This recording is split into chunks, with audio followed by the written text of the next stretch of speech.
السلام علیکم۔ قرآن مجید میں جب کوئی بات بیان ہوتی ہے کفار سے متعلق، جیسے یہی بات کہ ان کی زندگی انکار کے نتیجے میں تنگ ہو جائے گی، تو اس سے جو لوگ لازماً مراد ہیں وہ کفار ہیں کہ جنہوں نے نبی صلی اللہ علیہ وسلم کی زندگی میں اللہ کا پیغام براہ راست ایسے سن کر انکار کر دیا کہ جس سننے کے بعد انکار کی کوئی گنجائش نہیں تھی، وہ آخری حد تک واضح ہو گیا تھا۔ تو ان لوگوں کی زندگی قرآن یہ کہتا ہے کہ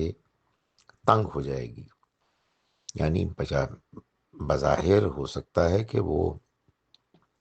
آسودگی اور فراوانی کی زندگی گزار رہے ہوں، لیکن ان کے انکار کے نتیجے میں جو ان کے اوپر اللہ کی طرف سے ایک لعنت ٹپکے گی، پھٹکار ٹپکے گی، وہ یہ ہوگا کہ ان کا دل تنگ ہو جائے گا، ان کی زندگی مشکل ہو جائے گی۔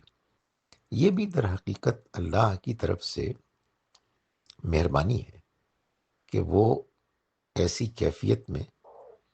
بات سمجھنے کی طرف مائل ہو جائیں۔ باقی زمانے کے لوگ کہ جن کے پاس اللہ کا پیغام نہ جانے ٹھیک طرح سے پہنچا ہے یا نہیں پہنچا،